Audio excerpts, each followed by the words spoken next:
Hello, everyone. Welcome to this event on the cost of connection, how data is colonizing human life and appropriate it for capitalism. My name is Bingchun Meng. I'm an associate professor in the Department of Media Communications at LSE. And this event is to celebrate the publication of a wonderful new book with the same title.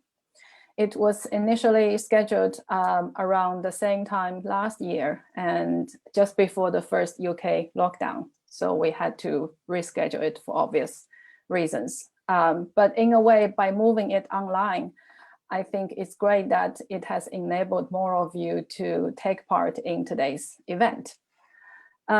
I'm just going to briefly introduce our speakers. Two of them are the co-authors of this book in the order they will be speaking. And then I will just hand over to the speakers. So our first speaker today is also one of the co-authors of the book. Nick Couldry is a professor of media communications and social theory at the LSE, and he has been also a faculty associate since 2017 at Harvard's Berkman Klein Center for Internet and Society. He's the author and editor of 14 books, including Mediated Construction of Reality, Media Society World, Social Theory and Digital Media Practice, Why Voice Matters, and Media, Why It Matters, published in 2019.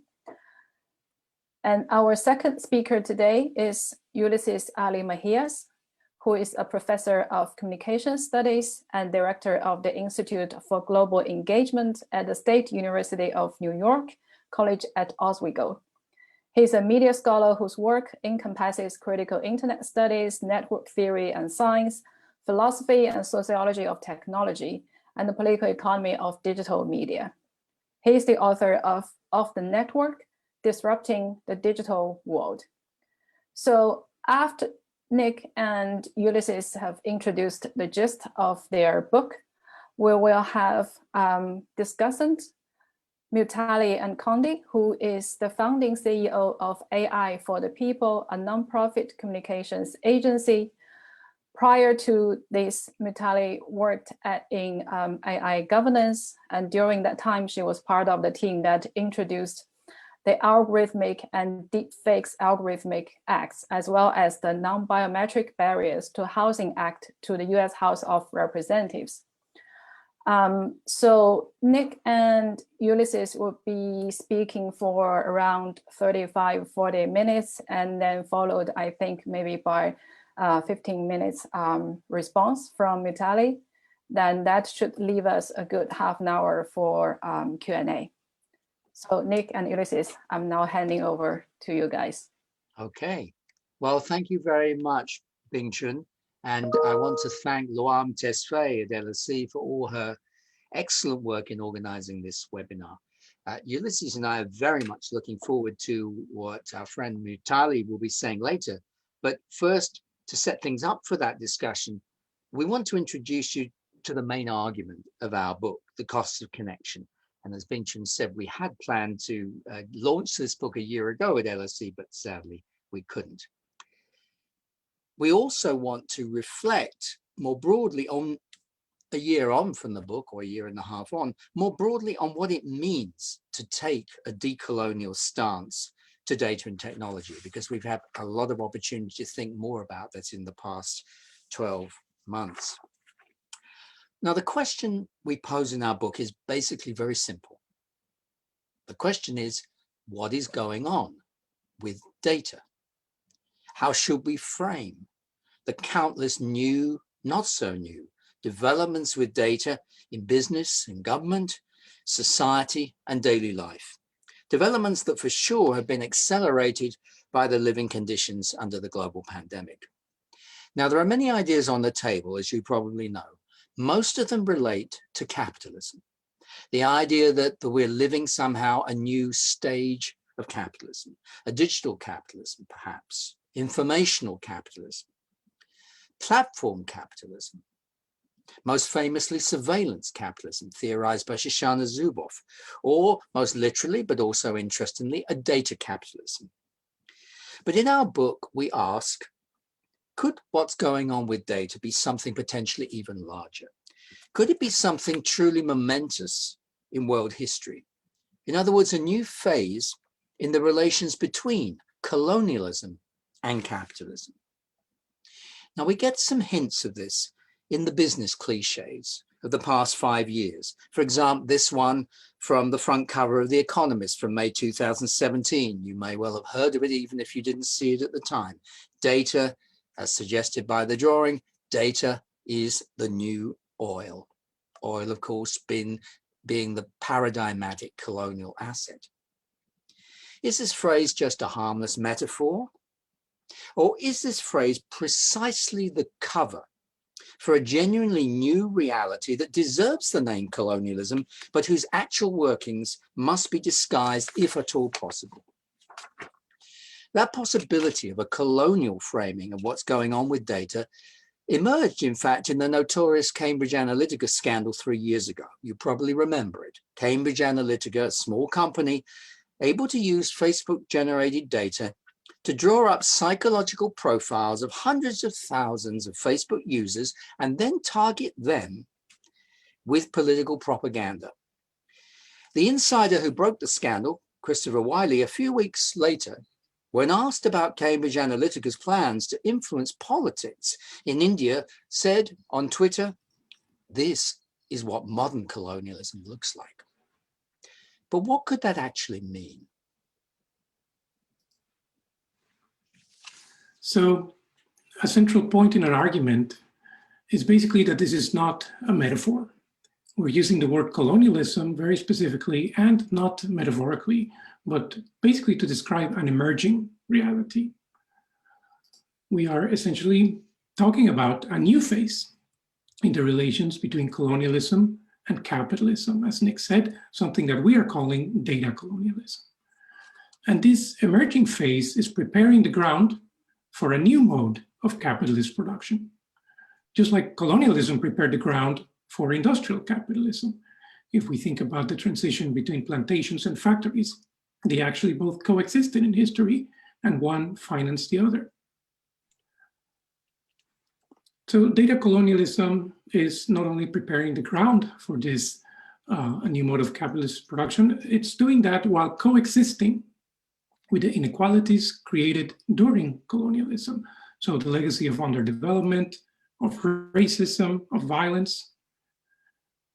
And this is important also because other similar concepts fail to account for the global scope of data colonialism. For instance, Madiano's concept of techno-colonialism suggests that only the South is the victim while ignoring oppressed populations in the North. Likewise, Michael Quet's concept of digital colonialism focuses only on big tech from Silicon Valley as the perpetrators. So both approaches fail to capture the full scope of this emergent reality. Now, if this is indeed a global phenomenon, are we suggesting that we can expect to see the same level of physical violence at a global level that we saw during historic colonialism? No, we are not making a one-to-one comparison, but we are saying that the impact of the social change is comparable. So we're talking about different means, but similar ends. So let me give you sort of the official definition of data colonialism. We say that it is an emerging order for the appropriation of human life so that data can be continuously extracted from it for profit. And in order to make sense of this definition, we also need to understand a word, coloniality, which was developed by Aníbal Quijano. So the difference between colonialism and coloniality, Quijano suggested that even if we assume that colonialism is over, of course, depending on who you ask, our friends in Puerto Rico or Palestine, it might not be over, but colonies got their independence, so we could say that it is over for most of the world, but the legacy of colonialism continues, and that's what he called coloniality. So in terms of power relations, in terms of race relations, even in terms of the construction of knowledge, we still have very much the legacy of colonialism with us.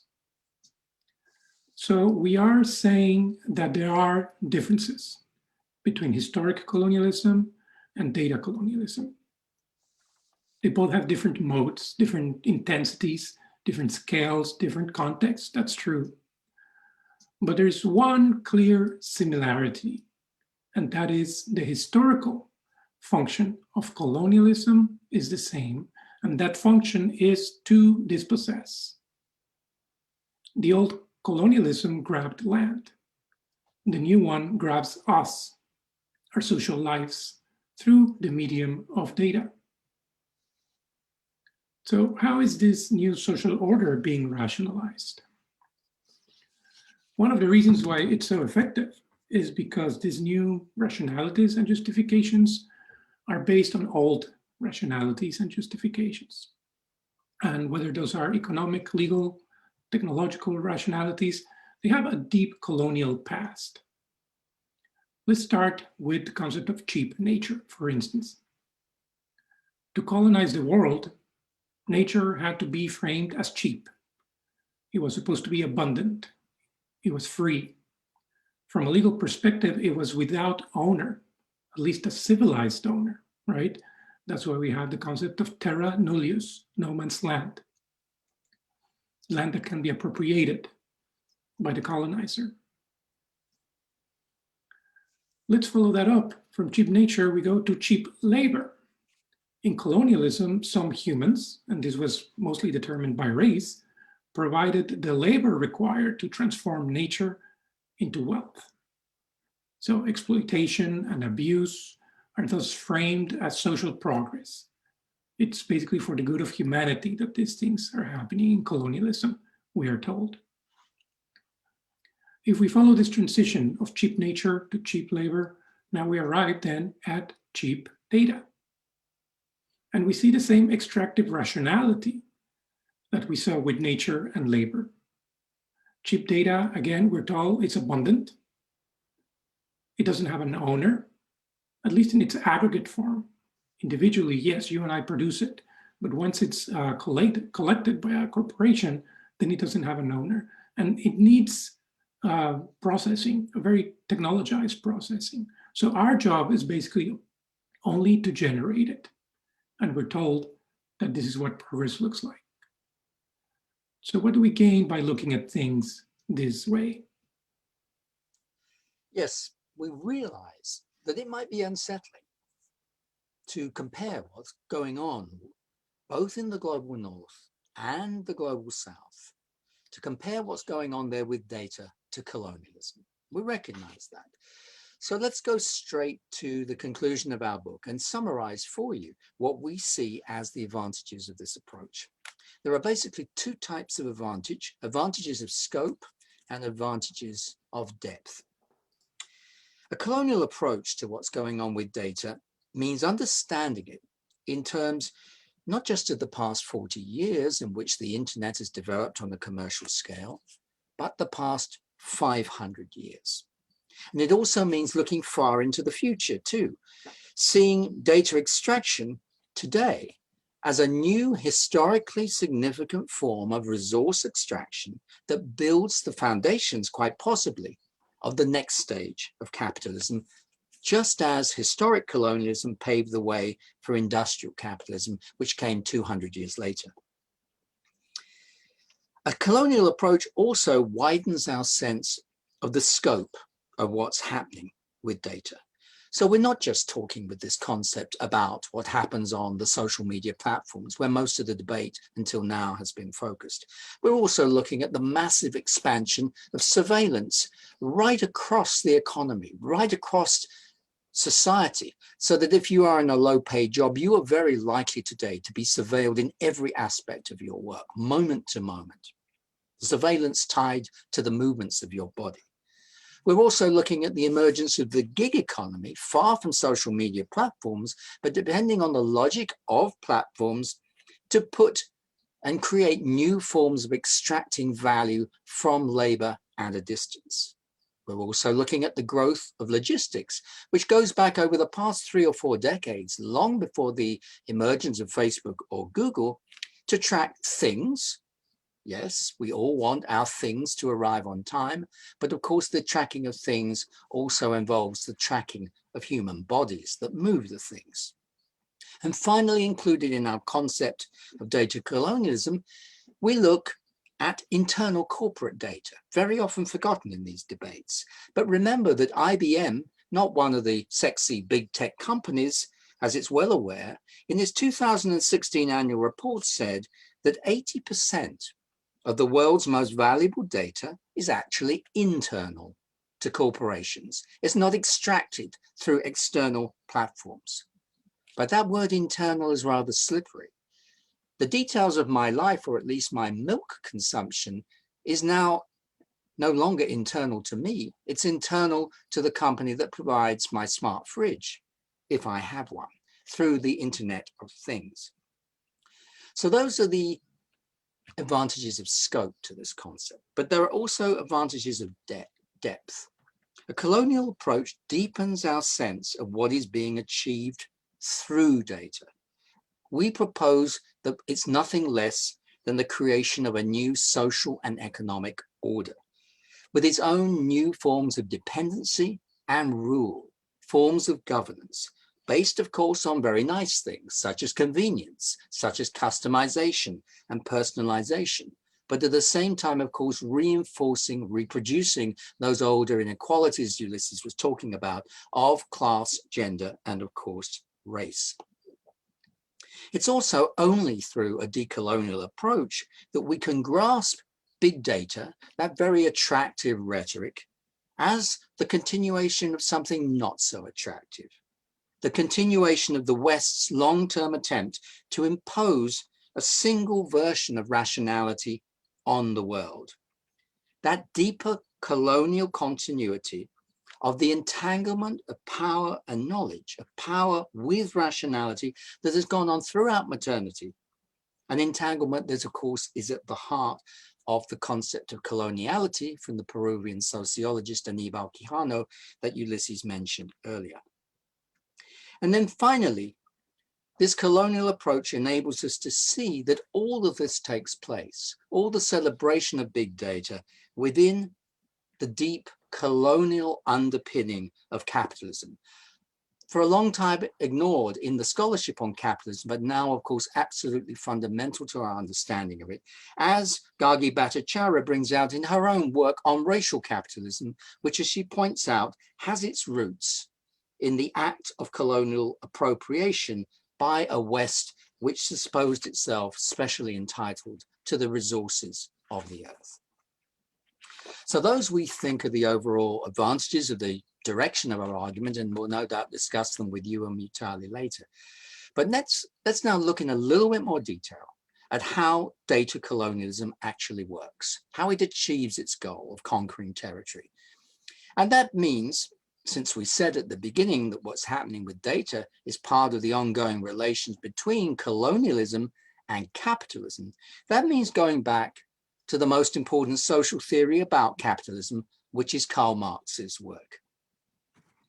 And here, on the face of it, we face a challenge, because for Marx, it was labor relations that are the engine to reproduce capitalism as a social phenomenon. And of course, labor relations are still very important, and they're increasingly being datafied, as we know very well. But we argue in our book that this emerging social order of data colonialism cannot be understood primarily through labor relations. Its scope must go much wider. And the reason is very simple. The reason is that we're part of that order of data colonialism, even though at those moments at the very end of our working week or our studying week, when we're using our phone to swap photos with our friends or closest family, when we know we're not working, because at last we are relaxing. And yet we are still part of the extractive order of data colonialism. So we have to take that into account too in understanding this social order.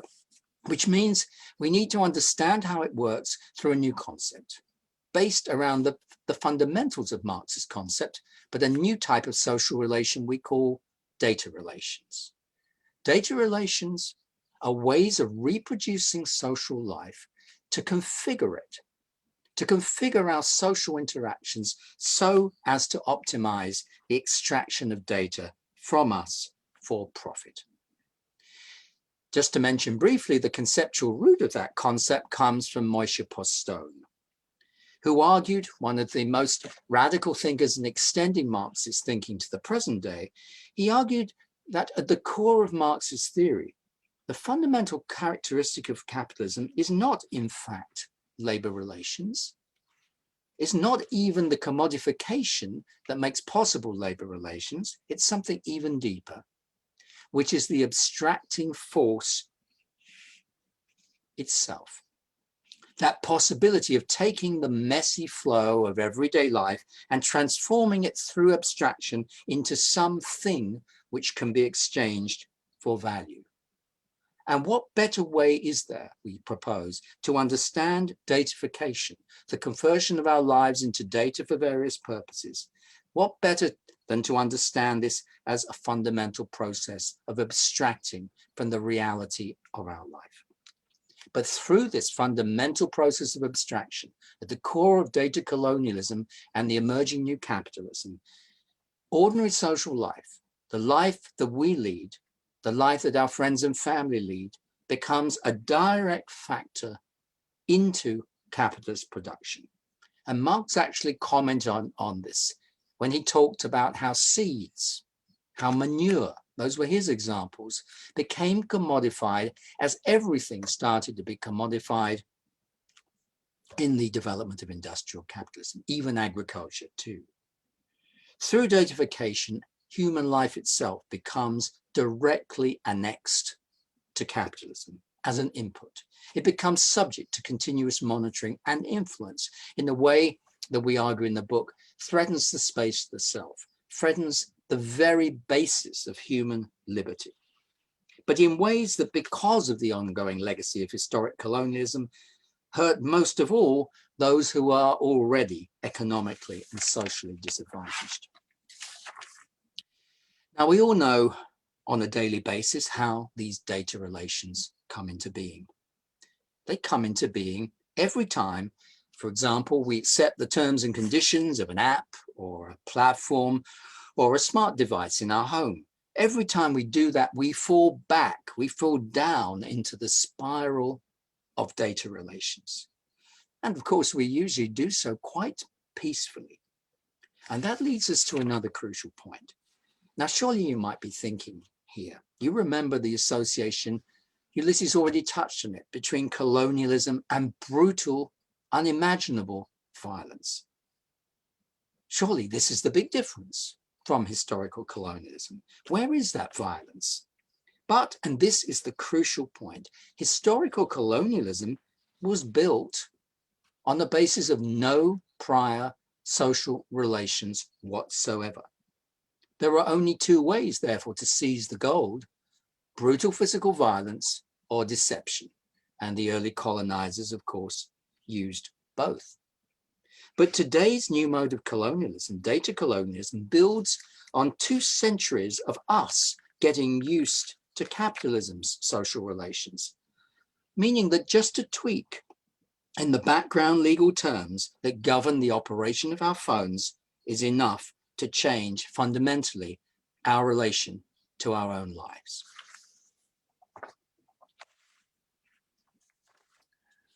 Let's actually talk more specifically about this coloniality of data relations.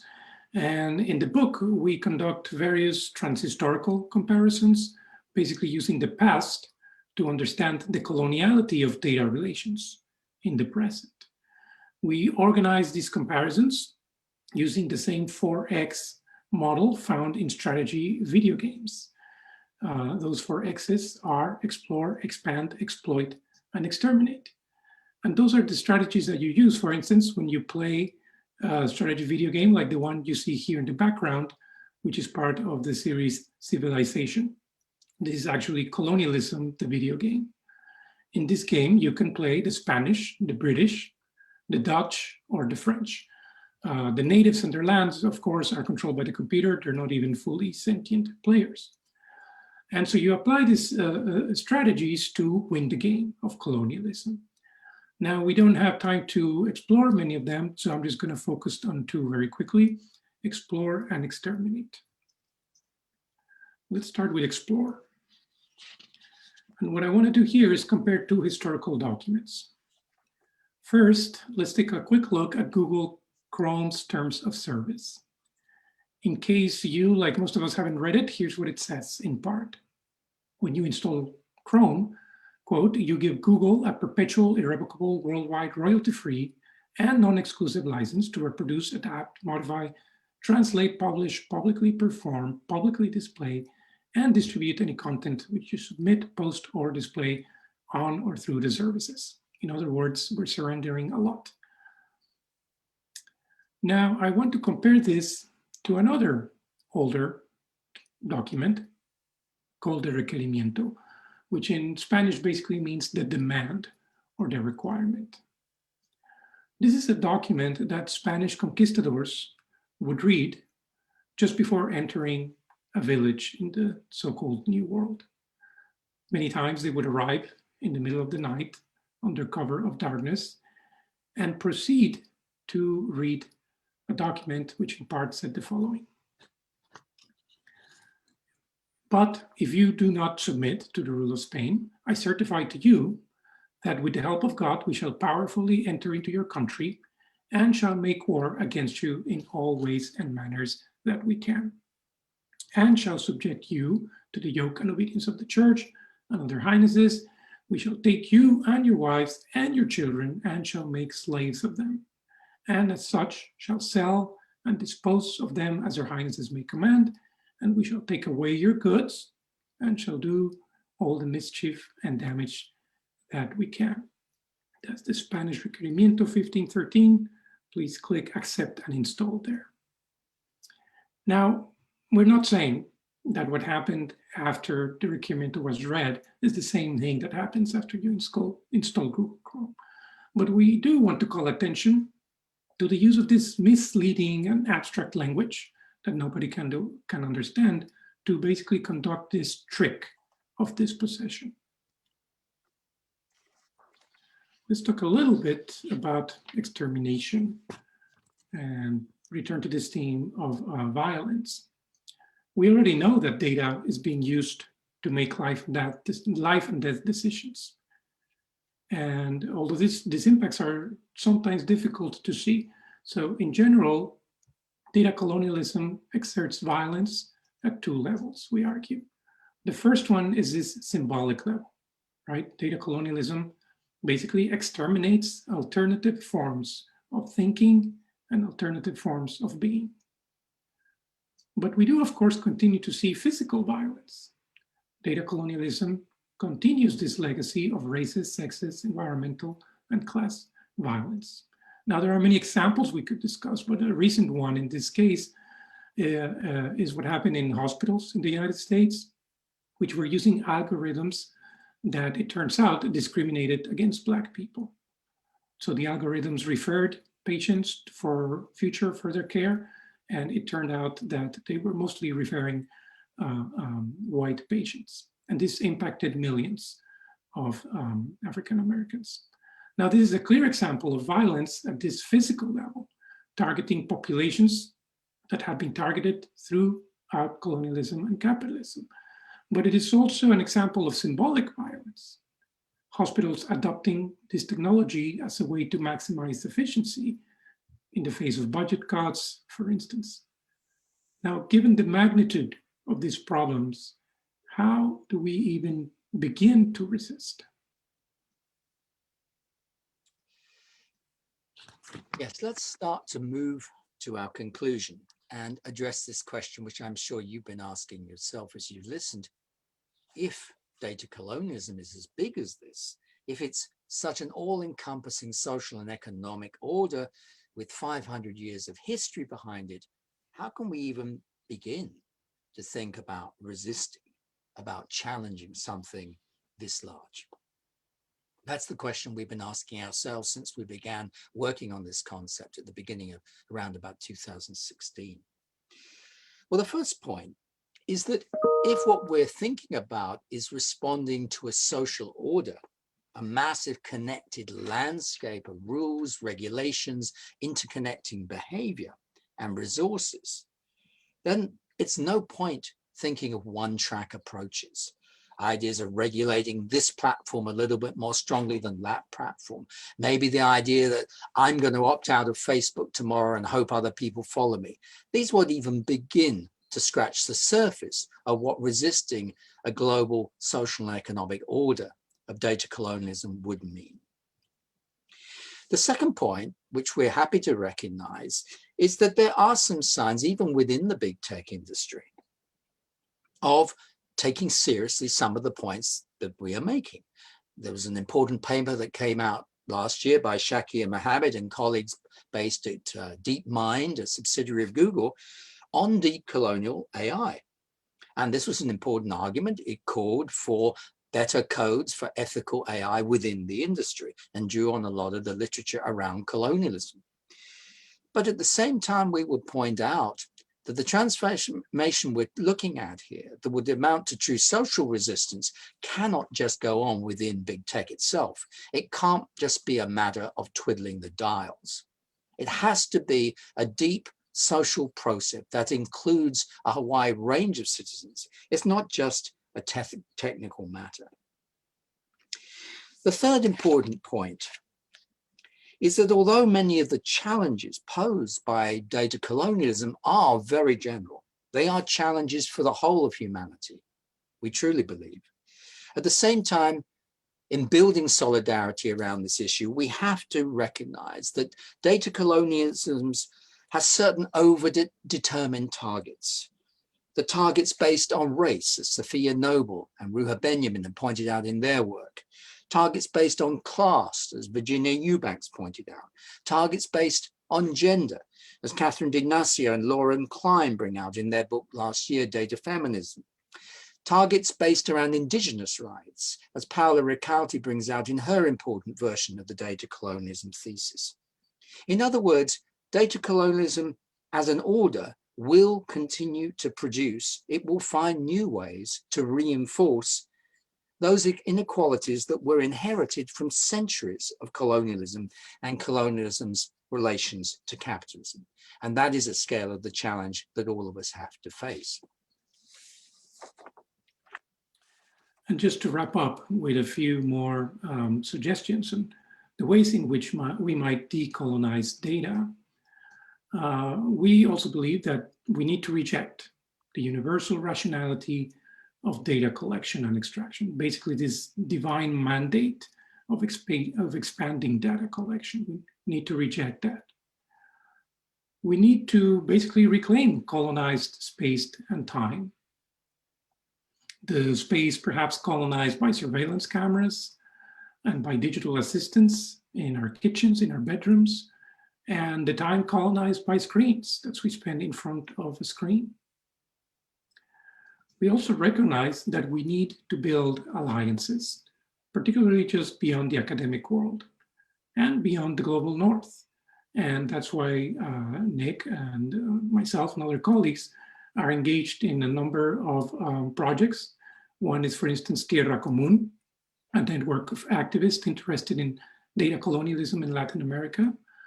Juan Freire Ortiz and I are working perhaps on launching a non-aligned technology movement, just like we had a non-aligned movement during the Cold War to explore a third path between capitalism and communism. Perhaps it is time to explore a path between Silicon Valley and the Chinese Communist Party. And lastly, we believe that we need to learn from past and present decolonization struggles. There are friends and colleagues who have a lot of experience resisting colonialism. We need to learn from them. How they reappropriated technology, how they reconceptualized common knowledge, and built new forms of solidarity, all by using a very important weapon against colonialism. And that weapon is imagination. Because when it is not possible to resist colonialism with the body, it is always possible to resist it with the mind. Decolonizing data is primarily an exercise in creativity, collectively imagining what this connection looks like and what new forms of connection might look like. Thank you very much for listening. Thank you, Nick and Ulises. There is already a steady stream of questions coming in, but before we do the Q&A, I'm gonna turn the floor to Mutale. Mutale, would you like to respond? Thank you, Professor Meng, and thank you, Professor Couldry and Mejias, for inviting me into this exciting conversation. Just in way of introduction to how I come to this conversation, before I offer my remarks, I think it might be helpful to ground people. So I was born in Zambia, and my parents came to the United Kingdom for 1 year in 1976 to work in the National Health Service and under Commonwealth rules. So I'm definitely somebody who is a child of not just a colonized country, but within my own family heritage, had connected with the Nkonde family who went to fight for freedom from the British, and ultimately very proud of a free Zambia and a free Africa. So I'm certainly coming into any conversation about colonialism with a deep sense of personal interest. And my initial career was in journalism. And so I've been a communicator for the last 20 years, actually, the first 10 of which were spent at the BBC. So I'm always very, very excited to be in the company of communications scholars, because I very much think of myself as a communications practitioner, and specifically looking at new ways of communicating around technology and the impact of technology on Black bodies and other dispossessed subjects, because I believe if we cannot do that, then the way what is being framed as data colonialism and what I'm going to speak about will creep up on us and destroy us in the same way that the climate activists were not able to, and climate scientists were not able to kind of stop that creep and create this third way. So my comments are in three broad buckets, and then I have massive provocations and questions. So first of all, thank you so much for the presentation, but more importantly, thank you so much for what I see as important work. In my current role in a communications agency, what we actually do is take research like yours and try and translate it into journalism products, film products, television products, implant those narratives into the popular conversation, because what we're really trying to do is ignite this imagination that you were talking about, ignite this new shared understanding and imaginary of what technology can do, aside from making life more convenient and making things more efficient and driving costs down. What is the other side of that? So my first set of comments are really around the framing of the argument. And I would suggest that this framing is important in the sense that, unlike colonialism that was tied up in nation state, what we're actually looking at in Silicon Valley and for the Chinese government are this trans state, these companies that go beyond borders, not just country borders, but actually neighborhood borders. And where that comes from is, for the last 15 years, I've lived in New York City.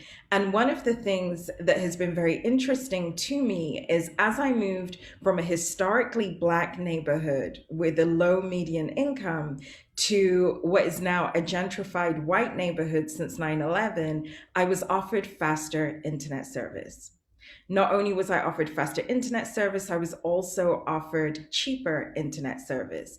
And this goes to the point that you make in this framing of colonial subjects themselves being victims of racism, classism, sexism, these other deeper social constructs in the practice of deployment of this capitalist goal.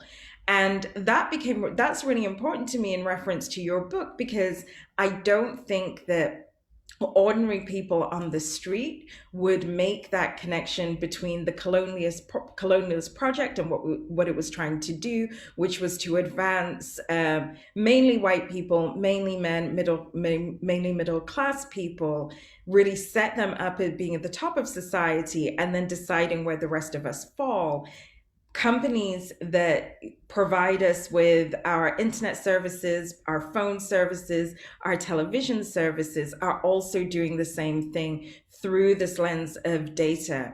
So that one point, that very, I would say, important framing is something that I want to raise to the fore. But the other side of that, and this just might me being somebody who wants to communicate this, like I'm seeing a project for myself ultimately, is when you say colonialism, even in high journalism circles, I do a lot of media commentary. So that's anybody from the NPR that operates very much like Radio 4 here in the United States, through to the New York Times. If I go and say colonialism, then that word and that phrase doesn't mean very much to people. But if I say to them, move from a poor neighborhood and move to a white neighborhood and then switch on your internet and see what happens, that's a very real lived experience.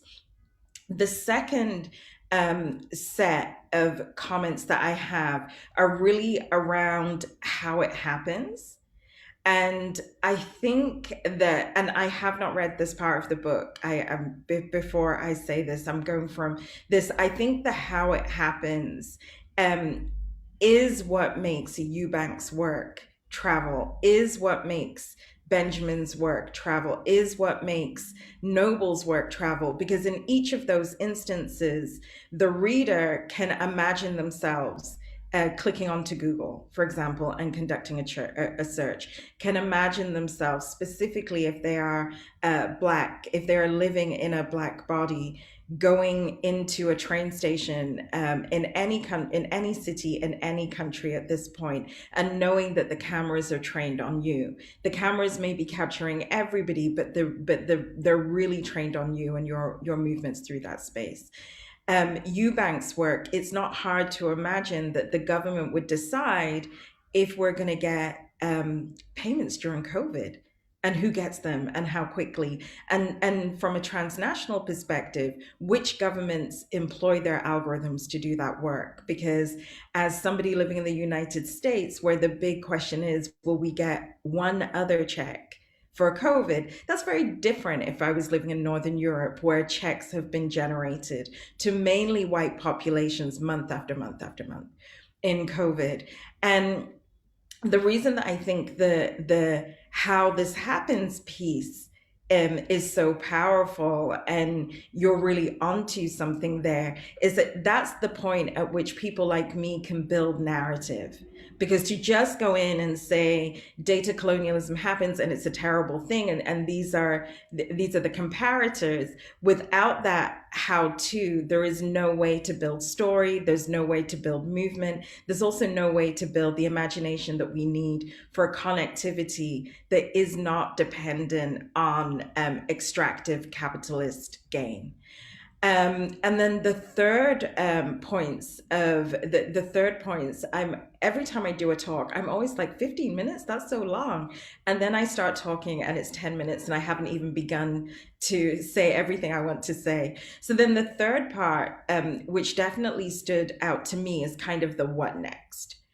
Because we have been, we are under, I'm speaking from the United States, we are 400 years into a capitalist project in which the dehumanization of women, the dehumanization of Black people, the dehumanization of Indigenous people, and people of Latinx descent, where we saw very, very, very clearly that under our last president, with natural disaster in Puerto Rico, who are American citizens, were given no relief because their personhood and their citizenhood had been questioned. One of the things that definitely I think would appeal to me and would appeal to and enable those connections outside of the academy, because I always make it very clear my work is in conversation with the academy, but not of the academy.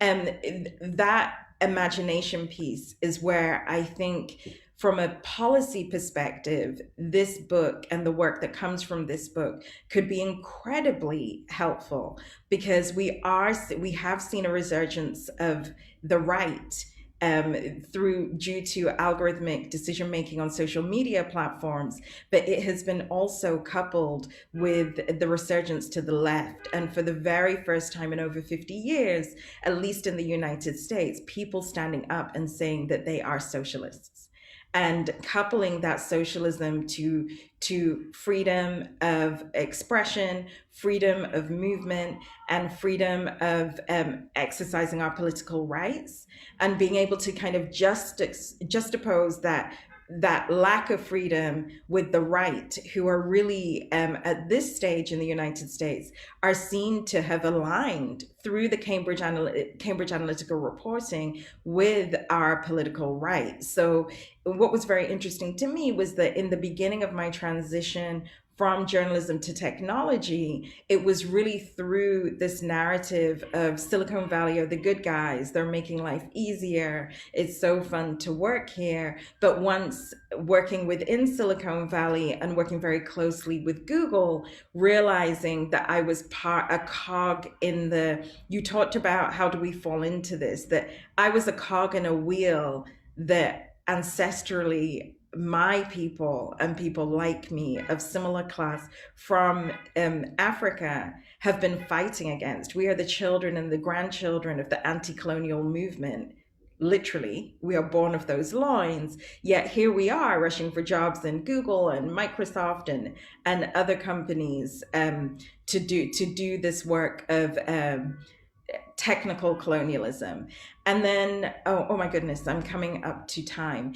And then very quickly, because I do want to open this up, even though I could speak to you about this for hours, so please don't think me rushing is lack of things to say. It's really, I want to expand the conversation, is I do think that this is a new moment for scholars who are creating this knowledge and bringing it to the fore, in conversation with practitioners who want this knowledge to be as widely known as, again, my moving metaphor, I've just bought a television that apparently can speak to me.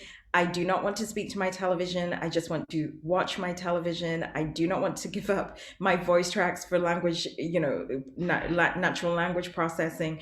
But I think that this is a pivotal moment as we think about recovery and we think about re-emergence into society. Many of the tools that we're going to be given are going to be smart. And the question that I'm asking in my own work is it smart to lay the foundations for what you have very expertly identified as a potential next phase of capitalism? Or do we need to be more speculative in our approach and look at the harms of the data society, the harms of data in society? This is a 20-year project. Don't be fooled into thinking that these are startup companies. These are established corporations that will do what Shell and Exxon have done to the environment, but to us, particularly if your human body isn't as valued as that of a white man. And there I would definitely close, but massive congratulations. I'm hoping that this will turn into some type of media product that we could collaborate on, because while Zuboff did a great job with surveillance capitalism, there was no hope in that text. And I see incredible hope in this. So thank you for inviting me. So Nick and Ulises, do you guys want to respond to some of Mutale's comments first before we start taking on questions? Well, it was so eloquent. I'd love to say something. Do you want to go first, Ulises, or shall I? Go ahead, Nick. All right. I think the challenge you make, Mutale, to translate what is a complicated academic argument It's a risky argument to say this is not only about capitalism, which is pretty complicated and data, it's also about colonialism, which is massively complicated, and it's about the two together. It's a risky argument for take. It takes 300 pages to make that argument. It's not straightforward, or even though we try and be as concise as we can in the book. And it's really important then to translate that into images and stories which strike home, because we passionately want to communicate this, and that lies behind many of the projects we've been involved in. If I can give you just one example of what might be relevant, it's something like Fitbit. Fitbit is celebrated. Lots of people I see have an Apple Watch. They want to be more healthy, especially now when we're sitting around isolated from each other. We want health. We want health if we can get it. We want to be in control of our health. The question is that what Fitbit offers? It offers a chance to measure ourselves. It offers a chance to trust Fitbit to hold that data safely on its own terms. When Latanya Sweeney, who was the head of technology at the FTC, the Federal Trade Commission, in 2014, did some research with her team on, I think it was about two devices and about 12 apps, she found that they were giving data to 76 undisclosed third parties. So when you think you're trusting Fitbit because it reflects back your sense you want to be fit for yourself, you are trusting those 76 other undisclosed parties using the data for their own purposes. And it's no surprise, therefore, that that smart tracker of business developments, the Wall Street Journal, in a piece on health data in November 2019 said, celebratory form, health data is the open frontier. So if we're not seeing the colonial frontier, it's because we're not looking in the right places and we're not applying colonial historical perspective to what Wall Street Journal can see very clearly. Thank you very much. I would also just like to say thank you, Mutale, for your wonderful and eloquent comments, right on point. And to some degree also, we are guilty as charged in the sense that when we were writing the book, we wanted to do something which perhaps one is not supposed to do these days, which is build a big theory to explain lots of what is happening. At the same time, that theory doesn't make sense or is not complete with the work that other people are doing. And so that's why, you know, when we talk about Sophia Noble or Benjamin, like you said, those are the people showing how it works. All we try to do is kind of like try to put together an umbrella concept. And, you know, like Lowen said, there's nothing more practical than a good theory. And I really do believe in that in terms of sparking the imagination and sometimes the outrage that is necessary. But I really agree with you that those two things go hand in hand. I also like to quote Paulo Freire, the Brazilian educator, whenever I can, who said, yes, a theory without action is just verbalism, just like action without a theory is just empty activism. So we need to marry those two things into a kind of praxis. And so I really appreciate what you said about our responsibility and the need to do that. Thank you. And the last thing I would say before I'll say two things before we open up. Of course, my power is powering down. So after I say this, I'm going to go off camera, but I can hear you. I'm just getting my plug. So that's the technical point. But when I think about the theater of the oppressed as a way of what do I want my work to be? So I see this theory, it's deeply relatable. It's something that should definitely come out through the work. How do I create that theater? How do I create that site of action? And I think one of the things that you definitely offer, certainly in British kind of immigrant communities, like the one that I grew up in, colonialism is very much understood by us, but maybe not married to the idea of data. So I congratulate you just for that. So I'm on 4%. I am listening and I will be back. So just bear with me 1 second.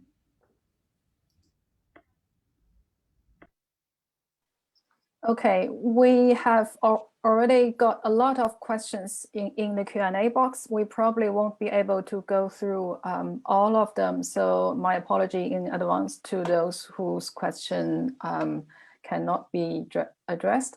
But what I'm going to do is I will try my best to cluster those questions as much as I can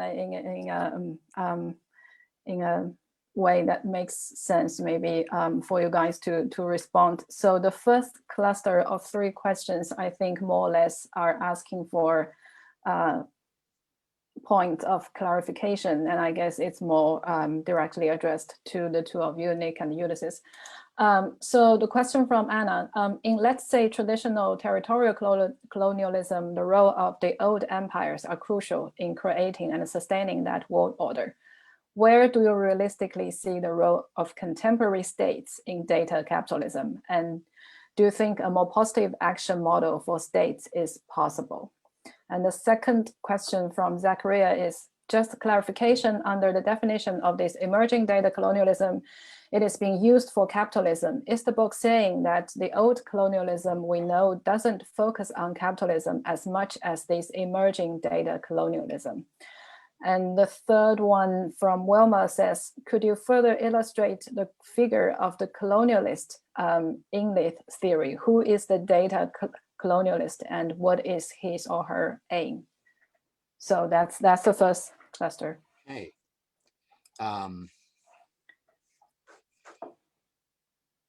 The second point, I was writing it down and then I was listening to the third point. So just remind me of that second question. What was it? Is asking whether the book is saying the old colonialism we know doesn't focus on capitalism as much as there is emerging data colonialism. Right. Well, I can answer that one. We're not saying that the old colonialism was not connected with capitalism. It's just that the situation at the beginning of the old colonialism was more complicated because capitalism didn't yet exist. It was the grabbing of resources from the rest of the world that made possible the engine that 2 centuries later led to capitalism. So now we're looking at something a bit different, which is contemporary colonialism, a new form of fundamental land grab, just as dramatic as the original one, but taking place against a mature capitalism that's been going for already 200 years. So we're not saying it's fundamentally different. This intertwining of colonialism and capitalism is 500 years long, but we're now at a more complex, mature phase of it. So the relations will be more detailed and we have to see how they play out. But that will be my answer to that point. Yeah, I can try to touch on a couple of the other points and then also Mutale, you can jump in. But I think the other points are related to the role of states and also just who the colonialist is in this new world order. And I would just suggest that colonialism was always a state enterprise, or it was, let's say, private sector, public sector collaboration. So even though we usually associate it with things like the East India Company and such, corporations needed the role, they needed the state to play a very important role in terms of providing the legal frameworks, etc. And I would suggest that continues today. The poles of power are definitely different. I think we can definitely talk about the United States and China, perhaps, as serving as the 2 centers of this new order. But states are also very much aligned with specific corporate strategies. I was actually just reading an article about how even under Biden, there seems to be now this move to create a supply chain that doesn't involve China when it comes to electronics. And so I think we are again seeing the world being divided into these 2 spheres and states and corporations together fighting for those different pieces. As far as who the colonialist is, I don't know if Mutale, you would like to say something about that point. Yeah, I would like to complicate this slightly by adding in the popularity of personal technology means that we can be both the colonialist and the victim of colonialism. And this is certainly something that I'm seeing. Part of my work looks at social media analysis. And what's been really interesting to me is how the FBI have used platforms like Twitter and Facebook to ask ordinary users to identify people that were at the insurrection. And that created a real dilemma for me, in the sense that, do I want to align with the police state to help with their investigative work using data? Because what they're asking you to do is look onto your own timelines and into your own social networks and then report these people. But then if I don't take part in this, am I also part of the part of being an American citizen? Since living here, I have become naturalized. Obviously, I'm still British. Don't worry, people. I'm still around. But am I being a good citizen? Because much of the naturalization process in the United States really requires that you have an understanding of the history, what I would offer is an imagined history of the United States, because of course it doesn't include Black people. It doesn't mention that there were Native people here before. Different Zoom, we can go into it. But if I am going to be a citizen of that country, will I then take part in this digital police work when all I have is a phone? So I would also start to think about, where does the person come in? And then on that other point, I do work around surveillance and state surveillance. But one of the things I'm having to negotiate is Amazon Ring, which is a doorbell that has facial recognition and surveillance capabilities, but it's being used by private citizens. So in that case, who are these private citizens using this technology against, and why? So I would consider that too. Perhaps I could just quickly add a point on that, because it's very important. So we actually, in the book, we avoid, although it's a good question, we avoid using the word colonialist in relation to the current situation. And partly that's because, as Mutale says, this is very complicated. As we stress, we're all involved complicitly in building this order. Until we stop doing that, we all are, we all involved. But the other thing that's also very important is that these relations are multiple ways. Everyone is involved. There's no way of stepping back from it. And it's happening on many levels at once. And that's something we just have to accept or resist. Okay, so speaking of resistance, I think the next cluster of questions are more or less asking what's next, what this knowledge would enable us to do. So the first one is from Gurjit, and asking, a lot of useful information feeds into progress through data collection. How do we separate the quote unquote good and the quote unquote bad? And the next one is kind of related to this, from Rafaela. I'm 100% sure we need to decolonize this space and find social and real life options to fight data and all kinds of colonialism. However, as a Latin American who saw the last elections here being strongly moved by social media and social networks and data collection, I sometimes find myself in conflict between stepping away from these platforms and creating new ways to engage, or keep myself on them, using them for good outcomes, using their own power to promote change. And the third one is actually asking specifically for Mutale to respond. Are there any policy initiatives in particular that you have come across that you think have high potential for tackling some of the issues you have mentioned around data discrimination along lines of race, class, gender, etc.? Shall I go at the first one, Ulises, perhaps? Sure. It's a good question. How do we separate good from bad data? And let's be really clear. We are not against data in writing this book. Obviously, we want to know data about violence by men against women on a particular street where we live. We need that data. We need to collect it. That goes without saying. There can be good data.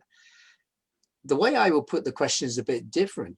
How can we separate good and bad data? The question is not normally us who are asked that question. It's the corporations who acquire the data, who extract it from us, who have almost entire control of that data. Just last night, I was looking at the privacy policy of Google for some research we're doing on Google Home Suite and so on. Well, it goes on a long time, but it's a terrifying document. And this isn't just Google Chrome, the macro Google policy, which basically says that they surveil us in order to improve their services, whatever their services may be from time to time. So it's almost an infinite colonial expanse of extraction, which we have almost no sense of its boundaries, its horizons. So until we reinsert the right of citizens, of human beings, to say data is good for us if we are given a chance to be asked that question, what data we want to gather, on what terms, who we want to hold it, for what purpose, who we want to have it transferred to. Unless we start to have that discussion, which we are absolutely not having in societies, even though we may have regulations that try and go in a little bit in that direction, we're not having those decisions at the level of communities. Until we have that, we shouldn't be asking the question of how we separate good from bad data. We need to change the terms of the debate completely into who has influence on the question of good or bad data.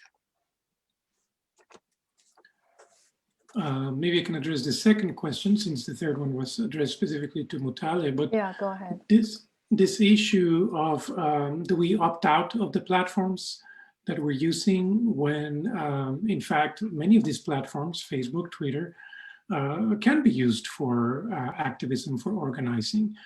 And so I think, in my opinion, we don't need to do that, or opting out is not going to be the solution to this very complex problem. We've faced this question throughout history again and again. I like to refer to the way in which Audre Lorde framed it, the poet, the question about whether the master's tools can be used to dismantle the master's house. I think they can be. At least maybe the first and second stories of the house. The foundations might need more complicated tools, but if that's what you got available at hand, you should definitely use it. So I'm all for continuing to use Facebook and Twitter, although I myself don't use them very much, but if that's what people use, I would say I used to say, quote Mao and say, let 1,000 flowers bloom, until I found that that was actually a Chinese strategy for cracking down on dissidents, which speaks to the danger which this solution also suggests. By all means, continue to use Facebook, but be aware of the ways in which Facebook is being used against you as an activist. So I think at the end of the day, we need to learn, like I said earlier, from other strategies, from other movements of decolonization. Boycott and divestment are very important strategies that I think we need to learn from how they have been used, even in the environmental movement, to open up new possibilities for how we're going to tackle this issue. And I'll tackle the third, but just kind of plus one Ulises really quickly. I also love data and love technology. That's why I'm in this field. But beyond that, I'm looking to try and create new methodologies to study Clubhouse, which is a new audio app. And the reason I'm interested in that is in the United States, 53% of adults get their news from social media first. So even when we are trying to communicate, we are dealing with an algorithmically understood reality. And if we're not in conversation with that, we can't be effective. But in terms of promising policy, it's very early to say here in the United States. The Biden government are still in their first 100 days, but I'm seeing some things that I'm potentially thinking about as being very horrifying. One of them is I'm on a project that's looking at the way surveillance technology is used in the context of deportation. And the Trump administration had been using Palantir, which is why I think that divestment and corporate activism has to be part of this discussion, because we can think of, just going to the first question very quickly, I can think of a million ways that tech could be used better. They're just not linked to capitalism. And so because they're not linked to gain, they're not going to have any traction. And I have actually spoken to Brad Smith, who's the leader of Microsoft right now, and said, you know, you really should be using facial recognition to track nature so that we can catalog nature, we can recognize it. I don't know one zebra from the other. Seems to me that you could use this to solve that problem, and got laughed at because there was no police force to sell that technology to for zebras.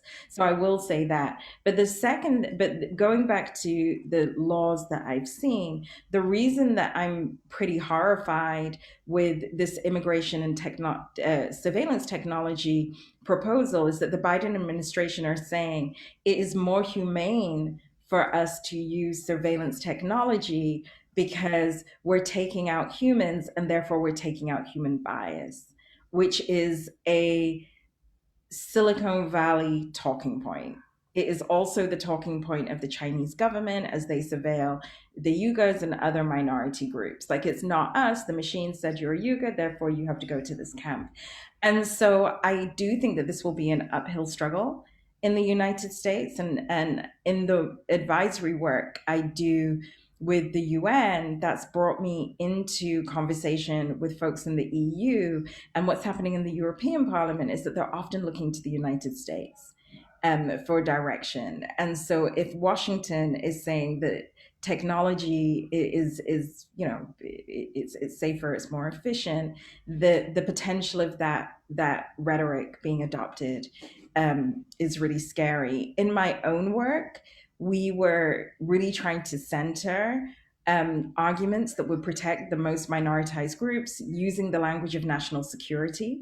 So, for example, the reason that we would want to label social media, which was the central call of the Deepfakes Accountability Act, was social media content, was because of Cambridge Analytica, and it would be a national security risk to have information on these platforms that isn't true, that's shaping the political discourse. This was in 2016 and 17, and nobody believed us. If we were to introduce that act now with that same language post-insurrection, and looking at what happens when the left leaves platforms, so Parler, 8chan, 4chan are allowed to create these alternative realities, I think that it would be viewed very differently. So I'm hoping that in the work that this administration does in the United States, they will look back to some of the previous bills that I certainly was involved in, which did not get traction. They didn't even get votes. Whereas in today's political reality, they probably would be viewed more favorably.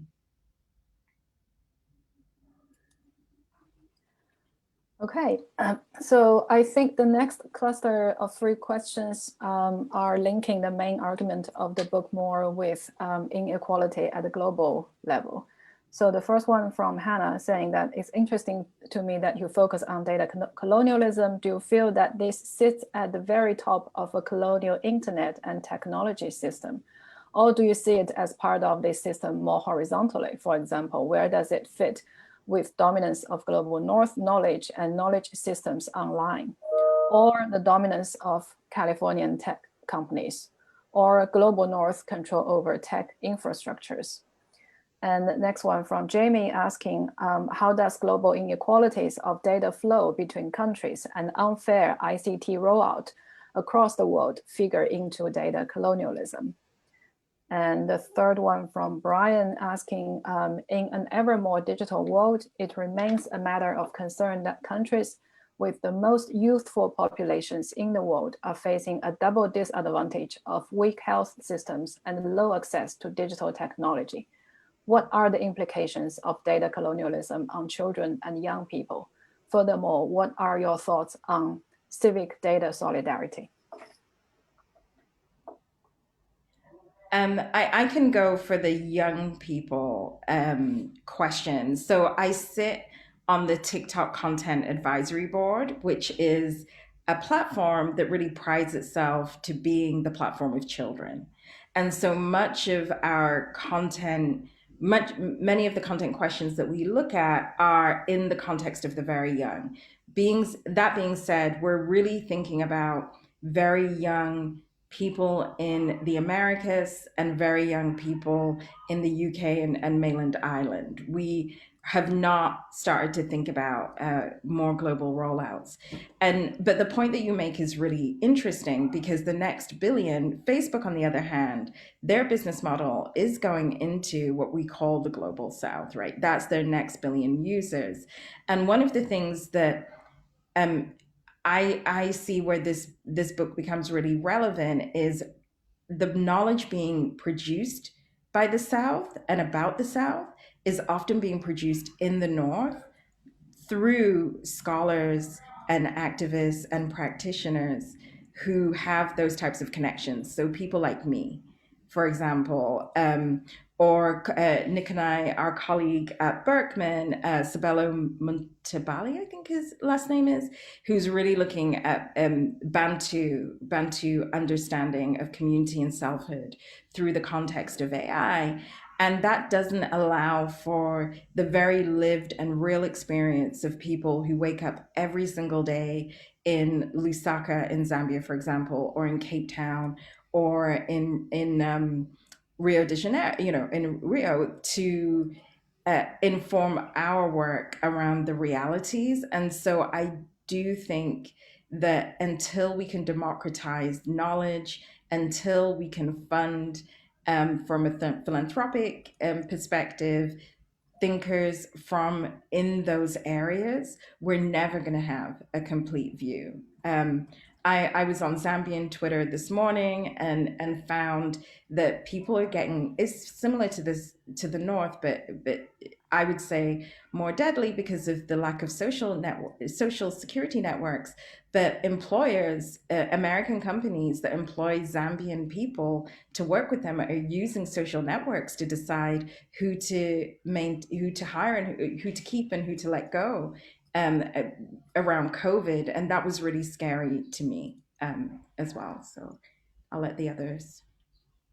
Well, I'd like to come back to the first question, but first of all, I just want to pick up what Mutale has just said, because I mean, the core point we're really making, and this only comes in a colonial framework, is to understand the grabbing of resource as fundamentally framed within a sense of superior knowledge, which is the colonial framing of 500 years of history. But that, of course, has a really particular force when the asset itself is knowledge.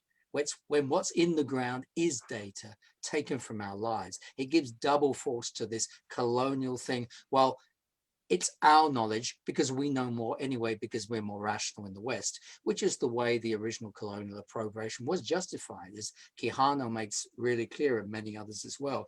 So some of the resistance, to go back to that word, has to be internal. Sabelo Malambi at Harvard is working on using Ubuntu ethics as a way of rethinking AI ethics, but he's also working on machine learning for African languages. That's his new business. It's essential that that work is done too. So the whole data industry is no longer so reliant and centered in the West, in the global North.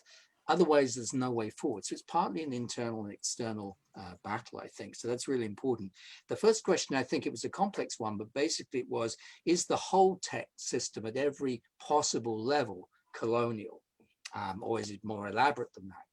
Well, it's a difficult question, but I think we would say potentially yes. The cables, where they're laid, why they're laid, where they are, riffs directly off the previous history of colonialism in the 19th century and the early 20th century. That's pretty much where the cables are today.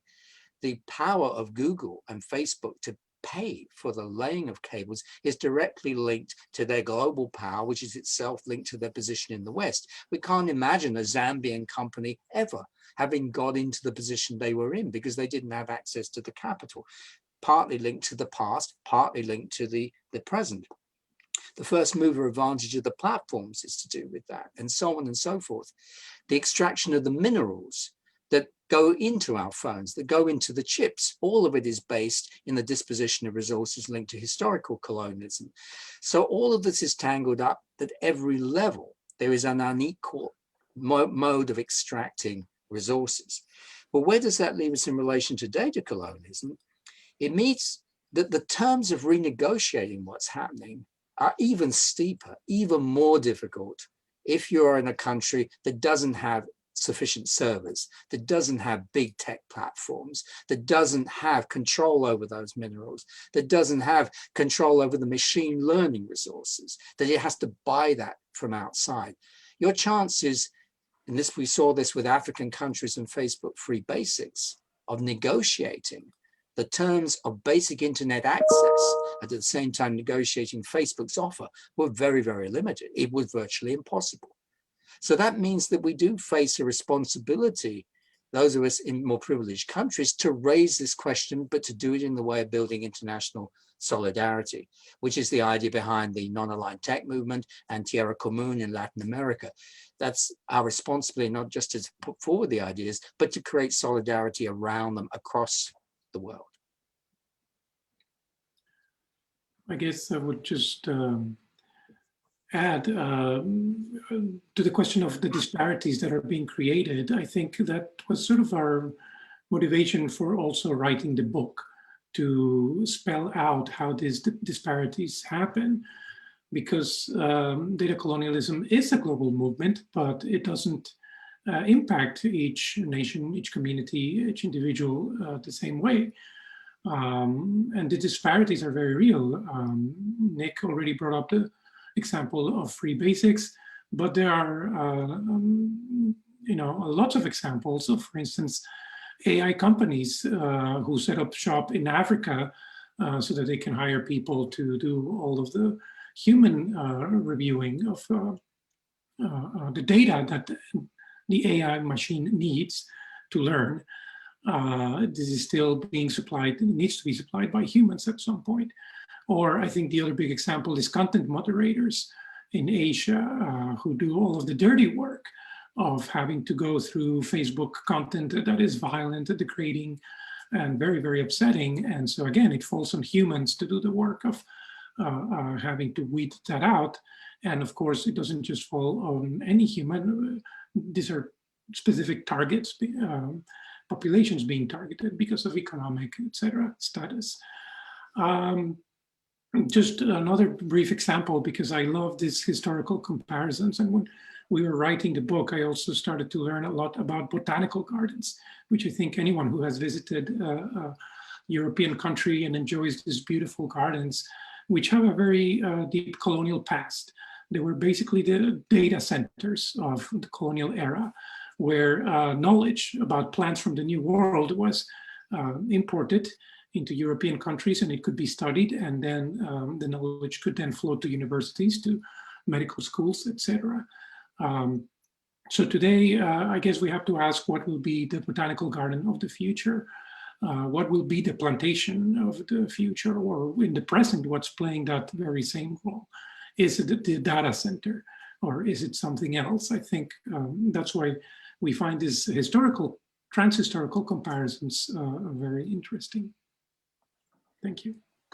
All right, I'm conscious of time, so this is likely to be the very last cluster of questions, and our panelists may not even have enough time to address all of them. So I'll just raise them, and if we end up running out of time, I'll just leave them as food for thoughts. So they're all asking about the responsibilities that different stakeholders should be taking. The first one from Derek asking, what roles does industry have in combating data colonialism concerning emerging technologies like blockchain, which emphasize transparency and decentralization? And the next one from the next two questions from Gavin and Lucas are kind of related. Gavin was asking, everyone is being exploited by data collection. Why should not national regulators aim to turn the big tech business model into subscription in utilities, providing a service, no data collection, no like buttons? And Lucas was asking, in the book, you touch on how neoliberalism and financialization set the preconditions for data colonialism to emerge.